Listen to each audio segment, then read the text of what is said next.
Hey guys, Brian delivers you the goods here. I'm returning to you for the second section of part 2 for the Decent to Good albums of 2020 so far video.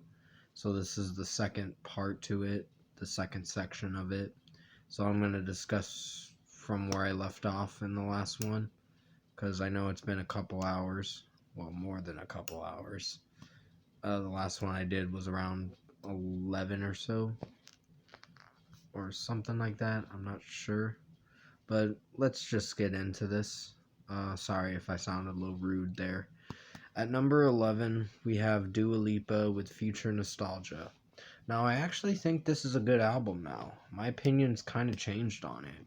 I tend to buy this album eventually, uh, just as a collection thing, to collect CDs, because I do buy CDs a lot. I bought like 12 albums that came out in 2020 already. Um, Still got a few more to buy, but other than that, I don't see myself buying a lot of albums this year. But the songs I liked off Dua Lipa's Future Nostalgia is the title track, Physical. Um, Levitating was not so bad. Um, Cool was actually pretty good. Hallucinate, it's grown on me, but I wouldn't call it a favorite. Love Again is actually pretty good. Uh, Good in Bed, this is one of the weaker songs. Break My Heart was pretty interesting. It was a good one. And there was some other ones. There was only like 11 songs on this album, but Don't Start Now was actually a very popular song. But at number 11, we have Dua Lipa with Future Nostalgia. At number 12, we have 5 Seconds of Summer with Calm.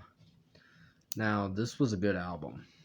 I wasn't sure about liking Easier. Easier has grown on me, but I don't like that they added instruments in the song, like the guitar, the bass, when there was a lot of bass and pop beats in this song Easier, and it kind of made it seem very off to have a guitar and a bass in it, plus drums, and it just didn't work. So that song is one of the weaker ones, but Teeth was pretty good. Red Desert was good. No Shame was good. Old Me was solid. Um, Wildflower was popular. Not in the Same Way, I think it's called. Uh, what's another one? Thin White Lies. Yeah, I like that one. That was actually pretty catchy. And High was the final song, but it wasn't so bad. So it ended the album pretty well, and I see myself purchasing it for sure. I plan on getting it soon. I don't know when, but soon. But at number 12, we have 5 Seconds of Summer with Calm. At number 13, we have All Time Low with Wake Up Sunshine. Now, this was a pretty good album. I think Sleeping In was one of the weaker songs. And the title track actually has grown on me more. And I think my favorite ones on this are the non-single songs on this album, the regular songs. Like Clumsy's my favorite. Safe was great. Basement Noise has grown on me. It's not technically my favorite, but it's grown on me. It's good for a closing track, I guess you could say. Um, Summer Days, I know ARTV said it probably would have been the best song to end the album, which that's fine. But Basement Noise kind of ended the album alright. But at number 13, we have All Time Low with Wake Up Sunshine. At number 14, we have The Used with Heartwork. Now, this was a average album. I wouldn't say it's my favorite. Lighthouse, It's not bad. It's not a favorite. The way that the lead singer's singing it, you might have to remind me in the comment section below what the lead singer's name is and the used. But, because I don't really follow them that much. But I reviewed their album like a few months ago, and I thought it was average. I liked the first song on the album, and what's that song? I think Lighthouse was probably a little annoying with how he was singing it, but it was okay. It wasn't great. It's the song with Mark Hoppus in it. I'd have to look at the track list again. But yeah, at number 14 we have The Used with Heartwork, and it was an average album. At number 15 we have Kenny Chesney with Here and Now.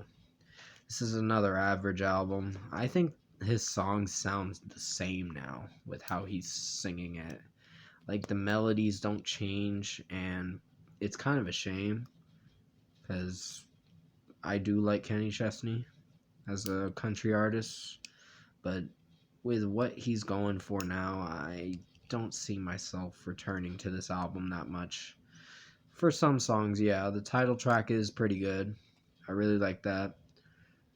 We Do was, it was fine.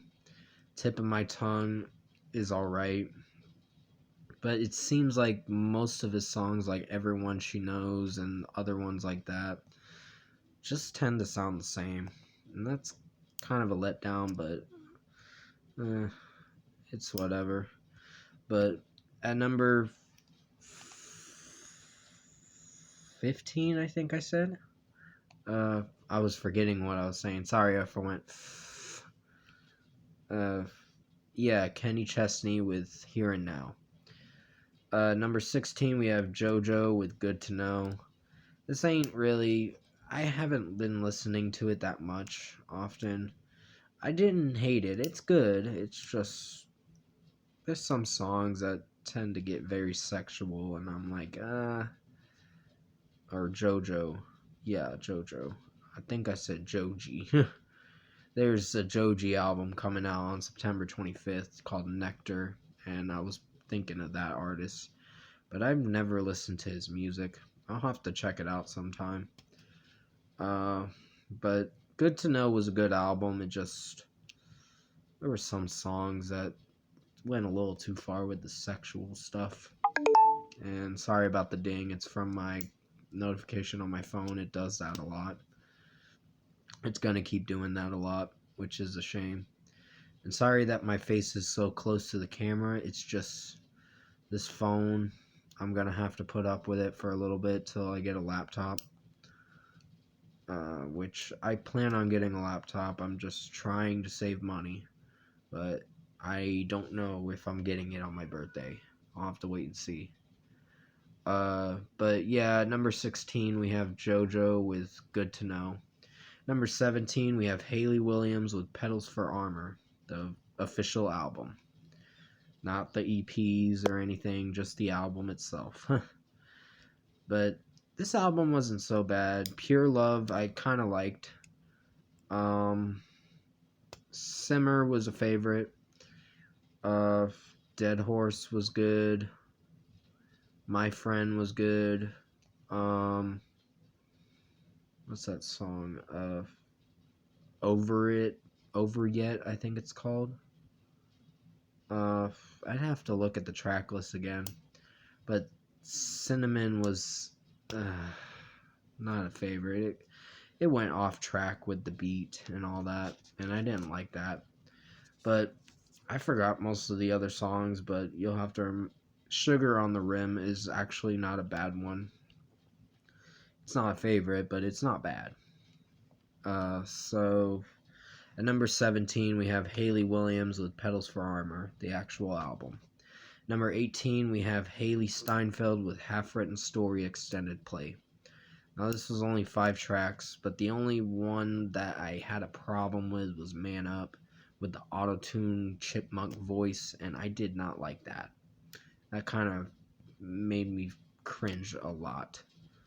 with how the song was playing out. And sorry about the cat meowing. He's trying to meow at my door, or probably scratch at my door or something. There he goes. Give me a second. Sorry about that, guys. I just had to pause the video to let this cat in my room. But yeah, Haley Steinfeld's Halfer and Story EP was good. I liked the song I Love Yous. The title track was actually not too bad, and many others. So Wrong Direction was actually a very sad and mellow one, but it wasn't bad. So at number 18, we have Haley Steinfeld with Halfer and Story.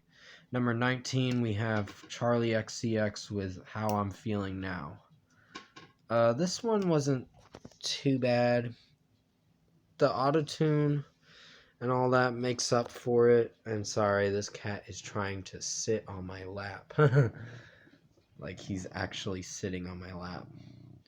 But yeah, Anthems is probably my favorite one. Some of the album tended to get a little sexual, but that's how she was feeling. Like she was ready for sex or something like that. I'm like, shit. But yeah, number 19, we have Charlie XCX with How I'm Feeling Now. I didn't get to go into explanation of the other tracks, so I apologize for that. But I will return to you for section 3 of Decent to Good Albums of 2020 so far, part 2 video. And yeah, stay safe, take care, and I'll see you in the next section.